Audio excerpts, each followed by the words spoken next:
أعوذ بالله من الشيطان الرجيم بسم الله الرحمن الرحيم وقضى ربك ألا تعبدوا إلا إياه وبالوالدين إحسانا إما يبلغن عندك الكبر أحدهما أو كلاهما فلا تقل لهما أف ولا تنهرهما وقل لهما قولا كريما. وقال تعالى في مقام آخر ووصينا الإنسان بالوالدين إحسانا.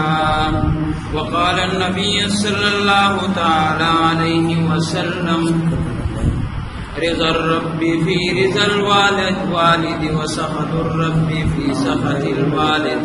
صدق الله العظيم وصدق رسوله النبي الكريم ونحن على ذلك لمن الشاهدين والشاكرين والحمد لله رب العالمين. بلغ العلا بكماله كشف الدجى بجماله بلغ العلا بكماله كشف الدجى بجماله حسنت جميع خصاله صلوا عليه وآله. اللهم صل على محمد وعلى آل محمد كما صليت على إبراهيم وعلى آل إبراهيم إنك حميد مجيد. اللهم بارك على محمد وعلى آل محمد كما باركت على إبراهيم وعلى آل إبراهيم إنك حميد مجيد.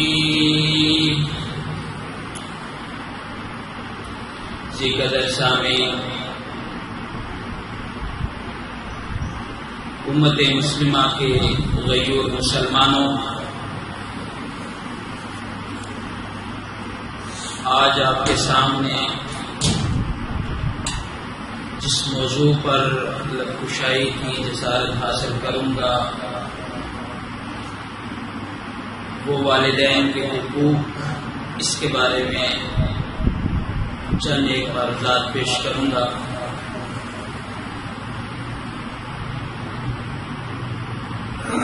قرآن مجید فرقان حمید میں اللہ رب العزت نے 3 ایسی چیزوں کا ذکر فرمایا ہے جو لازم ملزوم ہیں. اگر ان میں سے ایک کیا جائے دوسرا نہ کیا جائے تو اللہ کو قبول نہیں ہوتا. دونوں کو کرنے پڑیں گے. 3 ہی آیات ہے قرآن میں اور وہ 3 ہی چیزیں ہیں. سب سے پہلی چیز اللہ رب العزت قرآن میں ارشاد فرماتے ہیں اطیعوا اللہ و اطیعوا الرسول، کہ میری اطاعت بھی کرنی ہے اور آپ صلی اللہ علیہ وسلم کی اطاعت بھی کرنی ہے. اگر کوئی بندہ اللہ کو مانتا ہے رسول اللہ صلی اللہ علیہ وسلم کو نہیں مانتا تو اللہ کو یہ فرمانبرداری اطاعت قبول نہیں. اگر کوئی اللہ کو نہیں مانتا اور صرف آپ صلی اللہ علیہ وسلم کو کوئی مانتا ہے تب بھی اللہ فرماتے ہیں نہیں.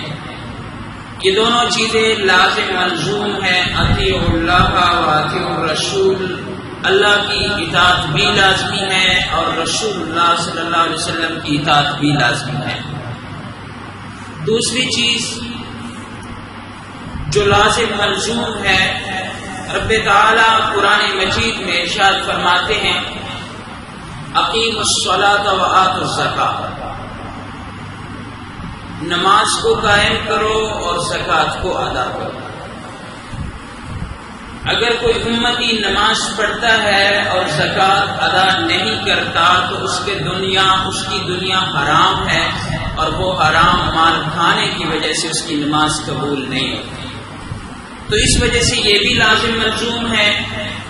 اور اگر کوئی زکوٰۃ ادا کرتا ہے، زکوٰۃ غریبوں کو دیتا ہے، لیکن نماز ادا نہیں کرتا تب بھی یہ اللہ کو منظور نہیں.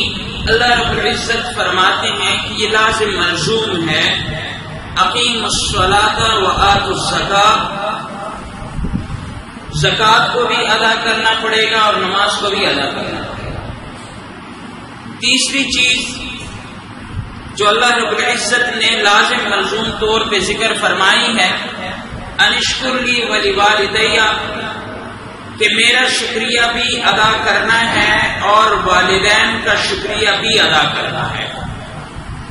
اگر کوئی والدین کا نافرمان بیٹا ہے، بیٹی ہے، اور وہ اللہ کا بہت فرمانبردار ہے، تو اللہ رب العزت فرماتے ہیں کہ مجھے تیری فرمانبرداری قابل قبول نہیں ہے جب تک تجھ سے والدین خوش نہ ہوں، جب تک تو والدین کا فرمانبردار نہیں بن جاتا. تو یہ تینوں چیزیں قرآن مجید میں لازم ملزوم ہیں. دونوں ہوں گی تو اللہ رب العزت قبول فرماتے ہیں. تو آج یہ تیسری چیز کے بارے میں گفتگو کروں گا جو کہ والدین کے حقوق ہیں. والدین کے حقوق کے بارے میں اگر دیکھا جائے، حدیث شریف میں سرکار دو عالم صلی اللہ علیہ وسلم ارشاد فرماتے ہیں، رضا الربی فی رضا الوالدی و سخط الربی فی سخط الوالد، کہ اگر والدین کی رضا کوئی چاہتا ہے تو میری رضا اللہ کی رضا اگر کوئی اللہ کی رضا چاہتا ہے تو اللہ فرماتے ہیں میری رضا والدین کی خوشی میں ہے. والدین کو خوش کر لو میں راضی ہو جاؤں گا. اور اگر کسی نے والدین کو ناراض کر لیا، اس کا نافرمان بن گیا، تو اللہ رب العزت بھی ہم سے خفا ہو جائیں گے. رضا ربی فی رضا والدی، رب کی رضا والد کی رضا میں ہے. والد کو خوش رکھیں گے تو اللہ راضی ہوگا. وسخط الرب فی سخط الوالد، اور اللہ کی ناراضگی والدین کی ناراضگی میں ہے. چنانچہ بڑے ایسے واقعات ملتے ہیں، اگر کتب پر نظر ڈالی جائے تو عجیب عجیب واقعات سامنے آتے ہیں. سر فہرست جو والدین کے فرمانبردار ہے، اللہ رب العزت اس کو اتنا مرتبہ عنایت فرماتا ہے کہ اللہ رب العزت اس بندے کو، پھرتا تو زمین کے اوپر ہے لیکن اس بندے کی آواز آسمانوں میں بندے کو سنائی دیتی ہے، فرشتوں کو سنائی دیتی ہے. چنانچہ معراج والی رات آپ صلی اللہ علیہ وسلم جب معراج کی سفر پہ تشریف لے گئے تو ایک صحابی کی آواز جنت میں سنی، تلاوت فرما رہے تھے. تو آپ صلی اللہ علیہ وسلم بڑے حیران ہوئے کہ نعمان بن حارثہ یہ تو مدینہ شریف میں ہے، اس کی آواز جنت میں کیسے پہنچی؟ جبریل امین سے پوچھا، آج میری آواز، آپ کی آواز لاؤڈ اسپیکر کے ذریعے ایک محلے سے دوسرے محلے میں بھی جا سکتی ہے، فون کے ذریعے ایک ملک سے دوسرے ملک تک بھی جا سکتی ہے، ٹیلی فون پہ بھی خطاب ہو سکتا ہے، قرآن پڑھا جا سکتا ہے، آن لائن بھی نیٹ پہ بھی پڑھایا جا سکتا ہے. لیکن اس دور میں یاد رکھنا نہ اسپیکر تھا اور نہ یہ فون تھا اور نہ نیٹ سسٹم تھا. لیکن قربان جاؤں نعمان بن حارثہ کی مسلمانی سے کہ مکے میں مدینے میں موجود ہے لیکن اس کی آواز جنت میں سنائی دے رہی ہے. جبریل نے کہا یا رسول اللہ صلی اللہ علیہ وسلم، نعمان بن حارثہ والدین کا بہت زیادہ فرمانبردار ہے، جس کی وجہ سے اللہ نے اسے یہ انعام عطا کر دیا، بیٹھ کر مدینے میں پڑھتا ہے، آواز جنت میں سب کو سنائی دیتا ہے. تو یہ والدین کے خدمت کا صلہ ہے کہ اللہ رب العزت بندے کو اتنا مقام عنایت کر دیتا ہے کہ اس کی آواز جنت میں فرشتوں کو سنائی دیتی ہے۔ اور یاد رکھنا، جس طرح والدین کی عزت کرنے میں، احترام کرنے میں اللہ رب العزت صلہ عنایت فرماتا ہے، تو نافرمانی پہ اتنا عذاب بھی دیتا ہے۔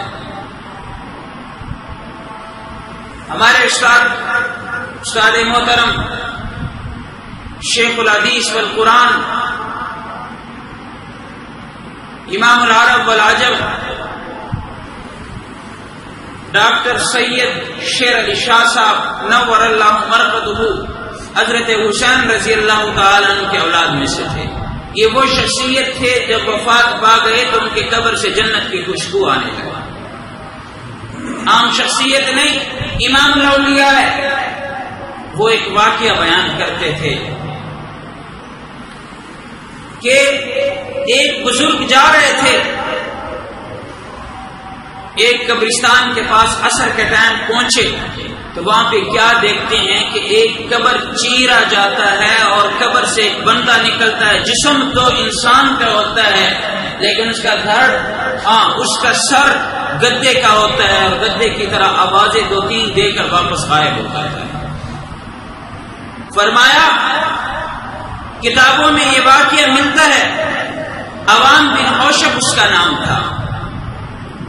ایک بڑھیا عورت جھاڑو دے رہی تھی، جھاڑو، تو اس کے پاس یہ بزرگ گیا اور پوچھا کہ یہ بندہ کون تھا۔ اس نے پوچھا کہ یہ میرا بیٹا تھا، اکلوتا بیٹا تھا، اور اس کو میں نے پالا پوسا بڑا کیا، ناز و نخروں کے ساتھ عیاشی دی، لیکن اس کے دوست غلط قسم کے نکلے اور یہ غلط قسم کے دوستوں کے ساتھ اس کی دوستی لگی اور جا کر لوفر ہو گیا۔ بلا کر وہ شراب پینے لگا، نشہ کرنے لگا۔ ایک دن وہ نشہ پی کر شراب کے نشے میں مست ہو کر گھر آیا۔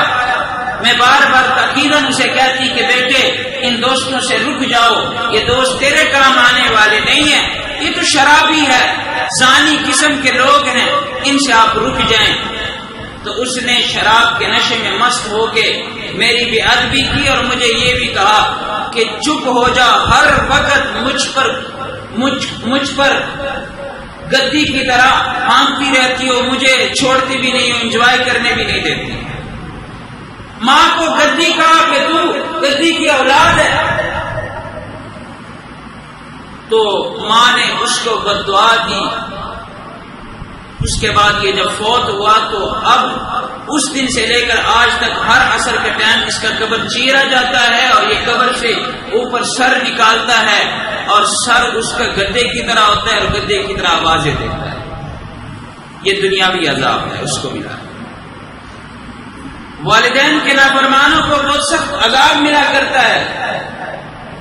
چنانچہ حدیث میں امام الانبیاء تاجدار حرم حضرت محمد رسول اللہ صلی اللہ علیہ وسلم ارشاد فرماتے ہیں، حدیث کا مفہوم ہے کہ ہر گناہ کرنے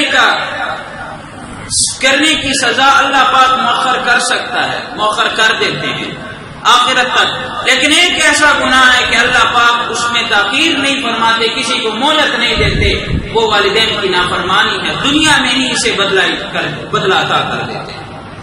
اگر سزا ہو تو سزا دیتے ہیں، سزا نہ ہو تو جزا دیتے ہیں۔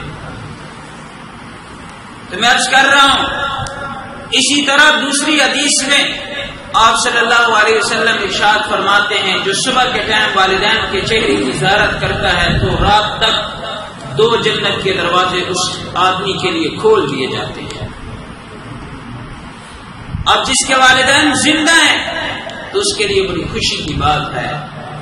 اور یہ بھی یاد رکھنا، رسول اللہ صلی اللہ علیہ وسلم کی ارشاد گرامی ہے، آپ صلی اللہ علیہ وسلم فرماتے ہیں، تباہ و برباد ہو وہ شخص جس کے والدین زندہ ہو اور اس کی مغفرت ہو۔ تو والدین کی عزت کرنی چاہیے، ان کی قدر کرنی چاہیے۔ عزت اور قدر پہ بھی مرتبہ ملا کرتا ہے۔ نزہۃ البساطین ایک کتاب ہے، اس میں ایک عجیب سا واقعہ آپ لوگوں نے شاید پہلے کبھی نہ سنا، عجیب واقعہ ذکر کیا۔ حضرت سلیمان پیغمبر بڑے جلیل القدر پیغمبر گزرے ہیں، 4 انبیاء ایسے گزرے ہیں جو پوری دنیا پہ ان کی حکومت تھی، ان میں سے ایک سلیمان پیغمبر بھی ہیں۔ حضرت سلیمان علیہ السلام کی طرف رب نے وحی بھیجی، سلیمان جاؤ سمندر کے کنارے، میں اپنے ایک قدرت کا کرشمہ دکھانا چاہتا ہوں۔ سلیمان علیہ السلام سمندر کے کنارے پہنچے اور کنارے پر چکر لگایا، کچھ نظر نہیں آیا۔ ایک جن کو کہا کہ سمندر میں غوطہ لگاؤ، دیکھو اندر کچھ موجود تو نہیں۔ جن نے غوطہ لگایا، کچھ نہ ملا۔ دوسرے کو کہا، کچھ نہ ملا۔ آخر تیسری مرتبہ آصف برقیہ کو کہا کہ آپ غوطہ لگائیں۔ اس نے غوطہ لگایا تو سمندر میں ایک کمرہ ملا، کمرہ نما، ایک ڈبہ ملا، اور اس کو اٹھا کر باہر لا کر رکھ دیا کہ یہ ملا ہے مجھے۔ کیا دیکھتے ہیں؟ اس کمرے کے 4 دروازے ہیں، چاروں دروازے کھلے ہیں۔ ایک دروازہ سونے کا ہے، اور ایک دروازہ چاندی کا ہے، اور ایک دروازہ یاقوت کا ہے، اور ایک دروازہ زمرد کا ہے۔ دیکھتے ہیں کہ اندر ایک بندہ نماز پڑھ رہا ہے۔ اللہ نے سلیمان پیغمبر کو کیا کہا؟ میں اپنی قدرت کا کرشمہ دکھانا چاہتا ہوں۔ یہ بھی عجیب ایک کرشمہ ہے کہ سمندر کی تہہ میں ایک بندہ نماز پڑھ رہا ہے، رب کی عبادت کر رہا ہے۔ اس بندے سے پوچھا، اے بندے تو کون ہے اور یہاں پہ کیا کر رہا ہے؟ تو اس نے کہا، میں ابراہیم علیہ السلام کا امتی ہوں اور میں رب کی عبادت یہاں پہ کرتا ہوں۔ پوچھا، یہاں تک تیری پہنچ کیسے ہوئی؟ تو اس نے جواب دیا کہ میری پہنچ یہاں پر ایسی ہوئی کہ میں والدین کا بڑا فرما بردار تھا۔ والدین ہمیشہ جب بھی میں ان کی خدمت کرتا تھا تو والدین کہتے تھے کہ اللہ تجھے اچھی زندگی عنایت کرے، غیب کے خزانوں سے رزق عطا کرے، اور ایسی جگہ تجھے اللہ پاک عنایت کرے جس جگہ شیطان کی بھی پہنچ نہ ہو۔ اور ایک والدین میں سے زندہ تھا، دونوں زندہ تھے، ایک کی خدمت کرتے کرتے وہ تو فوت ہوا، پھر والدین میں سے دوسرے کی میں خدمت کر رہا تھا، وہ بھی فوت ہو گیا۔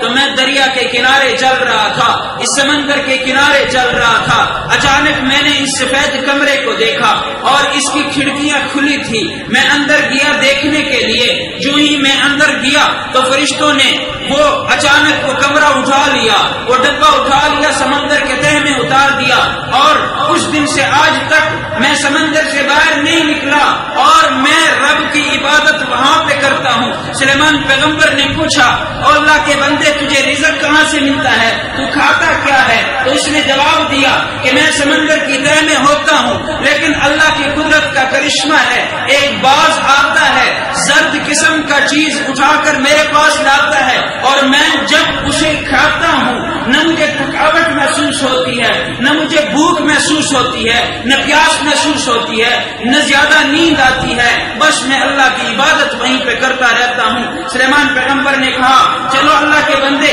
اب بتاؤ تو ہمارے ساتھ چلے گا یا نہیں چلے گا؟ تو اس نے کہا، نہیں، مجھے اپنی حالت پر ہی رہنے دو۔ واپس ڈبے کو آصف برقیہ کو کہا، ڈبہ واپس اسی سمندر کے تہہ میں اتار دو، اور واپس اسی سمندر کے تہہ میں اتار دیا گیا۔ یاد رکھنا، یہ والدین کے خدمت، والدین کی دعاؤں کا صلہ ہے جو اس کو ملا ہے۔ حساب لگایا گیا تقریباً 2000 سال ہو گئے تھے کہ وہ وہاں پہ عبادت کر رہے۔ والدین کے خدمت کرنے پر اللہ رب العزت والدین کے دعاؤں کو قبول فرماتے ہیں، لیکن آج کل ہم اس چیز سے، بلکہ ہمارے معاشرے کے نوجوان اکثر اس سے محروم ہیں۔ مجھے افسوس ہوتا ہے اس چیز پر۔ کیوں؟ آپ صلی اللہ علیہ وسلم کی زندگی پر اگر نظر دوڑائی جائے تو ایک چیز ایسی ہے، ایک عبادت ایسی ہے جس کی حسرت تاجدار حرم صلی اللہ علیہ وسلم نے کی ہے، اور وہ حسرت یہ ہے کہ فرمایا کرتے تھے کہ کاش میری والدہ زندہ ہوتی اور میں نماز پہ کھڑا ہو جاتا، نیت باندھ لیتا، مجھے والدہ آواز دے دیتی یا محمد، میں لبیک کہتے ہوئے نماز کو توڑ کر اس کے قدموں میں حاضر ہو جاتا، ان کی خدمت کرتا۔ آج ایک ہم ہے، فون سن رہے ہوتے ہیں، ٹی وی دیکھ رہے ہوتے ہیں اور نیٹ پہ لگے ہوئے ہوتے ہیں، اگر والدین آواز دے دے تو نوجوان نسل جاتی نہیں، فون نہیں کاٹتے، کیوں؟ دوست سے بات کر رہے ہوتے ہیں، فرینڈ سے بات کر رہے ہوتے ہیں، ان کو وہ پیارا لگتا ہے۔ اور رسول اللہ صلی اللہ علیہ وسلم کو یہی حسرت تھی۔ اب موبائل میں لگے رہنا، فون سننا، یہ اتنی لازمی بات ہے کہ مخلوق سے رابطہ ہو۔ اللہ کے حضور فرماتے ہیں کہ میری یہ حسرت ہے کہ میری خالق سے رابطہ ہو، اور ماں کے لیے، والدین کے لیے خالق سے رابطہ توڑ لوں اور وہاں ان کے قدموں میں حاضر ہو جاؤں۔ اور ایک ہم ہے کہ مخلوق سے بھی رابطہ نہیں توڑتے ہیں والدین کے لیے۔ اسی وجہ سے اللہ رب العزت فرماتے ہیں وَانِشْكُرْنِي وَلِوَالِدَيَّ، تین چیزوں میں سے ایک چیز یہ لازم ملزوم ہے، اگر مجھے کسی نے راضی کرنا ہے تو والدین کو راضی کرو۔ ہاں، کسی سے والدین راضی نہ ہو تو اس کو جنت بھی نصیب نہیں ہوتی۔ تو میں عرض کر رہا تھا، والدین کی نافرمانی کرنے کی سزا بھی اللہ دنیا میں بھی دیتے ہیں۔ مدینہ شریف میں حضور نبی کریم صلی اللہ علیہ وسلم تشریف فرما تھے۔ حضرت علقمہ رضی اللہ تعالی عنہ صحابی رسول ہیں، ان کی بیوی نے پیغام بھجوایا، یا رسول اللہ صلی اللہ علیہ وسلم، علقمہ کی نزع کی حالت ہے، سانس نہیں نکلی جا رہی اور زبان پہ لا الہ الا اللہ نہیں آ رہا، پڑھنے کی کوشش کر رہا ہے لیکن پڑھ نہیں سکتا لا الہ الا اللہ۔ آپ صلی اللہ علیہ وسلم نے پیغام بھجوایا، کیا والدین میں سے ان کا کوئی زندہ ہے؟ جواب ملا کہ والدہ اس کی والدہ زندہ ہے۔ دربار عالی سے پیغام بھجوایا کہ جاؤ علقمہ رضی اللہ تعالی عنہ کے والدہ کے پاس اور سلام عرض کر دینا اور کہنا حضور فرما رہے ہیں آپ میری دربار تک آ جائیں گی یا میں خود آ جاؤں؟ آپ آ جائیں گی میں خود آ جاؤں چل کے؟ انہوں نے کہا میں آ جاتی ہوں۔ تو وہ آئی، پوچھا علقمہ کو معاف کر، ہاں علقمہ سے ناراض ہو؟ تو اس کے ماں نے کہا جی ہاں علقمہ سے میں بہت ناراض ہوں، جب بھی مجھ سے بات کرتا ہے تو ایسی بات کرتا ہے کہ میرا دل دکھ جاتا ہے، مجھے افسوس ہوتا ہے، جس لہجے کے ساتھ علقمہ میرے ساتھ بات کرتا ہے میں ناراض ہوں اس سے۔ رسول اللہ صلی اللہ علیہ وسلم نے ارشاد فرمایا علقمہ کو معاف کر دو۔ اس کی والدہ نے کہا نہیں، میرا دل بڑا دکھایا ہے اس سے۔ حضور نے فوراً کہا بلال جلدی جاؤ، لکڑیاں جمع کرو اور آگ کو جلاؤ، علقمہ کو یہیں پہ جلاتے ہیں۔ اس کو تو پتہ نہیں تھا کہ نزع کی حالت ہے والدہ کو۔ ماں کی ممتا جاگ اٹھی، کہا علقمہ کو جلاؤ گے؟ میرے لخت جگر کو تمہیں جلانا ہے؟ کہا جی ہاں، اس سے بہتر، آخرت کے عذاب سے بہتر یہ ہے کہ میں دنیا میں عذاب دے دوں تاکہ وہاں سے وہ محفوظ رہے۔ تو اس کی والدہ نے کہا کہ نہیں، جلانے کا بھی تو میں نے نہیں کہا، جب میں نے معاف کر دیا۔ یہاں پہ معاف کرنے کی دیر تھی، وہاں پہ علقمہ کے ہونٹوں کے اوپر لا الہ الا اللہ محمد رسول اللہ کلمے کی ورد آئی اور وفات پا گئے۔ یاد رکھنا، اگر والدین کا کوئی فرمانبردار ہوگا تو والدین کے فرمانبرداری کی وجہ سے اللہ رب العزت اس کو انبیاء کے ساتھ جنت میں جگہ عنایت فرما دیتے ہیں۔ جنت میں بھی انبیاء کے ساتھ جگہ عنایت فرما دیتے ہیں۔ موسیٰ علیہ السلام نے رب سے پوچھا یا اللہ جنت میں میرا ساتھی کون ہوگا؟ اللہ نے فرمایا جنت میں تیرا ساتھی ایک کسائی ہے، گوشت کاٹنے والا ایک کسائی ہے۔ اللہ کہاں پہ ہے؟ فرمایا فلانے شہر میں۔ موسیٰ علیہ السلام وہاں پہ گئے صرف اس چیز کے لیے کہ میں نبی ہوں وقت کا، اور وہ ایک ولی بھی نہیں، ایک بڑے عالم دین بھی نہیں، محض ایک کسائی ہے۔ اللہ نے کہا کہ کہ موسیٰ تیرا ساتھی جنت میں ایک کسائی ہوگا. آج میں جا کر دیکھتا ہوں کہ اس کسائی میں کیا خوبی ہے، وہ کیا کام کرتا ہے کہ جس کی وجہ سے اللہ رب العزت نے مجھے فرمایا کہ تیرا ساتھی جنت میں کسائی ہوگا.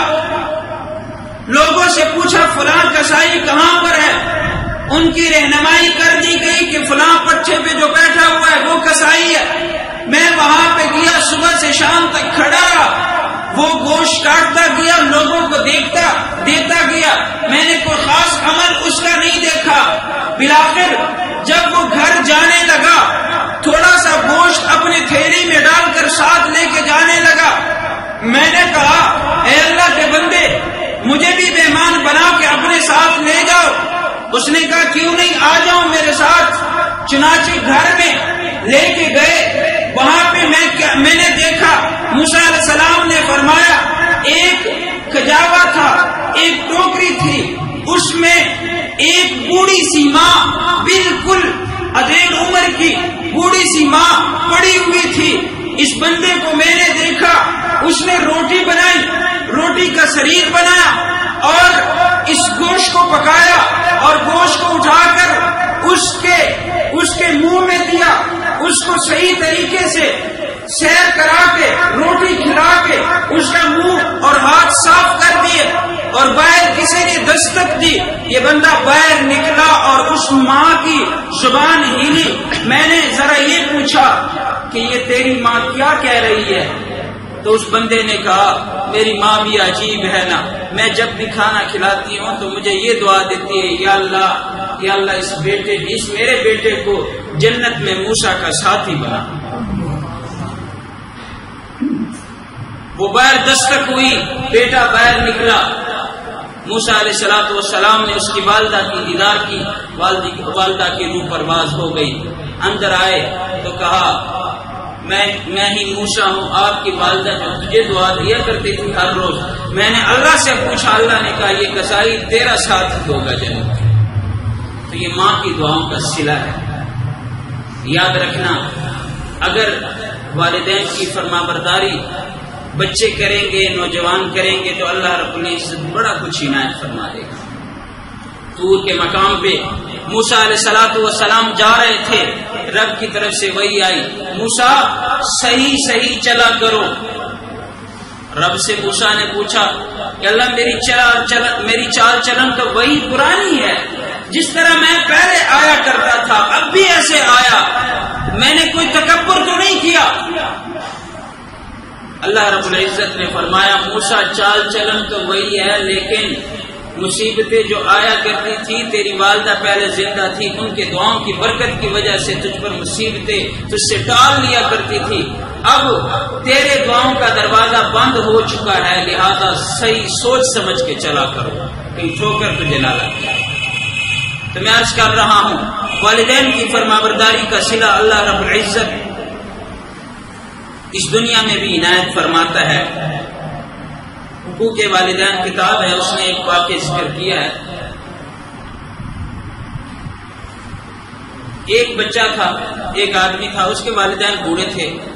1 سال اس نے اجازت مانگی کہ میں نے جانا ہے حج کے لیے. امی اور ابو نے اجازت نہیں دی کہ بیٹا ہمارا کوئی نہیں، آپ ہماری خدمت کرتے ہیں، اگر آپ چلے گئے تو کون ہماری خدمت کرے گا. چنانچہ اجازت نہیں ملی. 1 سال وہ رہ گیا. دوسرے سال پھر درخواست کی، والدین نے مسترد کر دی کہ بیٹا اگر تم جاؤ گے حج پہ تو ہماری خدمت کون کرے گا. تیسرے سال بھی مسترد کر دی. آخر اس نے کہا تماشا بنا دیا والدین نے، جس طرح کہ آج کل کہتے ہیں نا ابو میں نے جانا ہے فلانی جگہ.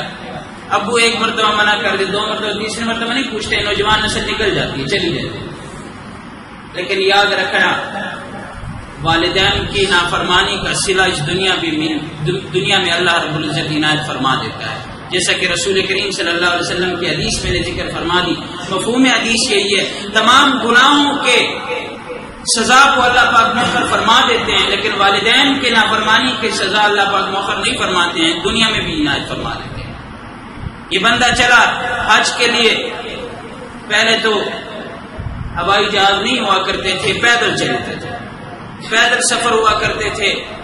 ایک گاؤں سے اس کا گزر ہوا، گاؤں میں مسجد تھی، وہاں پہ اس نے وضو کیا، رات وہاں پہ گزاری، تو صبح اٹھے، وضو کیا، نماز پڑھ رہے تھے۔ اللہ کی قدرت دیکھیں، کوئی چور آئے گاؤں سے، انہوں نے چوری کی، سامان لیا اور سامان مسجد میں لا کر رکھ دیا۔ سامان جب مسجد میں لا کر رکھ دیا، ادھر وہ آدمی نماز سویا ہوا اٹھا، وضو کیا، نماز پڑھ رہے تھے، ادھر سے گاؤں والے سارے آگے، دیکھا سامان مسجد میں پڑا ہوا ہے، تو اس بندے کو پکڑ لیا۔ اچھا، وہ عالم تھا کہ تیرے تو بڑے جرم ہیں، ایک تو نے چوری کی، پھر چھپنے کے لیے مسجد میں آ گئے، اور پھر یہ آپ نے ڈھونگ رچا دیا، اور اللہ کے سامنے آپ نفلوں پہ کھڑے ہو گئے، تہجد کی نماز پڑھ رہے ہیں یا صبح کی نماز پڑھ رہے ہیں۔ بادشاہ کے سامنے پیش کیا گیا کہ یہ بہت بڑا مجرم ہے۔ ایک تو یہ کہ اس نے چوری کی، دوسری بات اس نے مسجد میں پناہ لی، تیسری بات اس نے اپنے آپ کو اللہ کی عبادت میں مشغول رکھا، ہم سے بچانے کے لیے اس نے بچنے کے لیے نفل شروع کر دیے، اور چوتھی بات یہ کہ یہ علماء کی شرمندگی کا باعث بن گیا، عالم ہو کہ اس نے چوری کی ہے۔ بادشاہ وقت نے حکم دیا کہ اس کے چہرے کو کالا کر دیا جائے اور گدے پر سوار کر کے پورے شہر میں گھما دیا جائے۔ جب ایسے کیا گیا تو لوگ آوازیں لگاتے تھے کہ یہ چور ہے، چوری کی جس کی وجہ سے اس کو یہ سزا مل رہا تھا، تو وہ ساتھ یہ کہتا تھا، آواز لگاتا تھا کہ نہیں، مجھے والدین کی نافرمانی کی سزا مل گئی، مجھے والدین کی نافرمانی کی سزا مل گئی۔ جب لوگوں نے سنا بادشاہ کے دربار میں واپس حاضر کیا گیا تو بادشاہ نے کہا پہلے کیوں نہیں آپ نے بتایا؟ کہا میں حج کے لیے جا رہا تھا، والدین کی اجازت نہیں تھی، میں نے ضد کی اور میں چلا آیا، جس کی وجہ سے اللہ نے مجھے اس چیز میں پھنسا دیا۔ تو یاد رکھنا، والدین کی فرمانبرداری وہ چیز ہے جو بندے کو زمین سے آسمانوں پہ لے کے جاتی ہے، اور والدین کی نافرمانی وہ چیز ہے جو انسان کو اتنا ذلیل کر دیتی ہے کہ دنیا میں بھی ذلیل و خوار ہو جاتا ہے۔ اگر کوئی بچے والدین کی قدر نہیں کرتے، آج تو وہ جوانی میں ہے، اپنا ہاتھ خود تھام سکتے ہیں، بزنس ہے، کاروبار ہے، کمائی ہے، دیہڑی لگاتے ہیں، پیسے کما لیتے ہیں، تنخواہ ہے، لیکن یاد رکھنا جب تمہاری اولاد آئے گی تو اس وقت اللہ رب العزت اس تیری اولاد کو بھی ایسے بنا دے گا جس طرح کہ تو نافرمان تھا والدین کا۔ اگر کوئی بندہ فرمانبردار ہوگا والدین کا تو اس کے بچے اس کے فرمانبردار ہوں گے۔ یہ تجربہ شدہ باتیں ہیں، بزرگوں سے آپ پوچھیں۔ تو میں عرض یہی کر رہا ہوں کہ کوشش کرنی چاہیے کہ انسان کو والدین کی قدر کرنی چاہیے۔ ایک اور بات، اہم بات، آپ صلی اللہ علیہ وسلم کے دور میں مسجد نبوی میں ایک بیٹا ہے، اس نے شکایت کی کہ میرا والد بوڑھا ہے، وہ آ کر میرے گھر سے کھاتا پیتا ہے، یا رسول اللہ صلی اللہ علیہ وسلم اتنا ہی میں کماتا تو ہوں کہ بچوں کو اور بیوی کو کھلا دوں، والد بھی اوپر آ کے بوجھ بن جاتا ہے۔ شکایت کی، اس کے والد شاعر بھی تھے، بوڑھے سے تھے، تو آپ صلی اللہ علیہ وسلم نے محمد بن مسلمہ صحابی کو بھیجا کہ جاؤ اس کے والد کو دربار میں پیش کرو۔ تو وہ صحابی گئے اس کے پاس، اس کے والد کے پاس، والد نے کہا خیریت تو ہے؟ اس نے کہا آپ کی بیٹی کی شکایت آئی ہے، آپ صلی اللہ علیہ وسلم کی دربار میں آپ کو بلا رہے ہیں۔ کیا شکایت کی ہے؟ پتہ تو چل گیا۔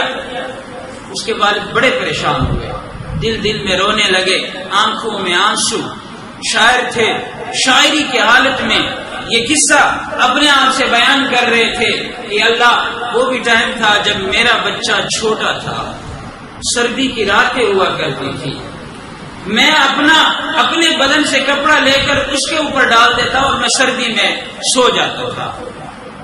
ایک آج ہے کہ میرا بیٹا جوان ہوا اور میری اس نے شکایت کر دی کہ اللہ، وہ بھی دور ہوا کرتا تھا کہ جب میرا بیٹا بالکل چھوٹا ہوا کرتا تھا، مجھ سے باتیں کرتا تھا، ایک بات 10 مرتبہ مجھ سے پوچھا کرتا تھا، ابو یہ کیا ہے، ابو یہ کیا ہے، تو میں جواب دیا کرتا تھا۔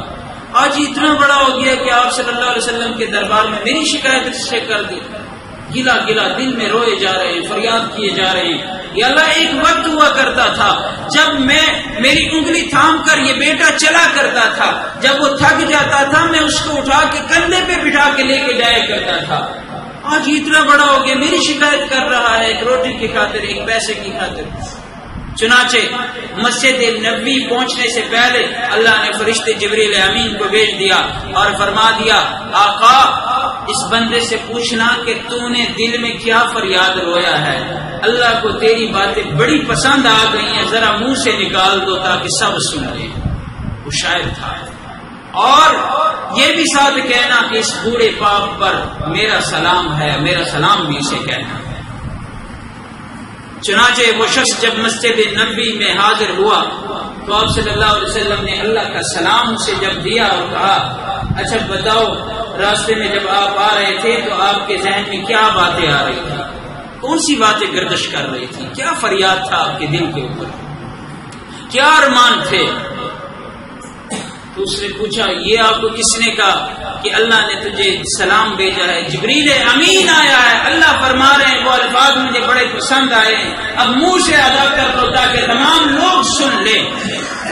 تو اس نے جب یہ بات سنی تو عجیب سوال کیا، دیہاتی تھا، سادہ تھا، کہا کہ اچھا اللہ میرے دل کی بات کو بھی جانتا ہے، اچھا میرے دل کی بات کو بھی اللہ جانتا ہے؟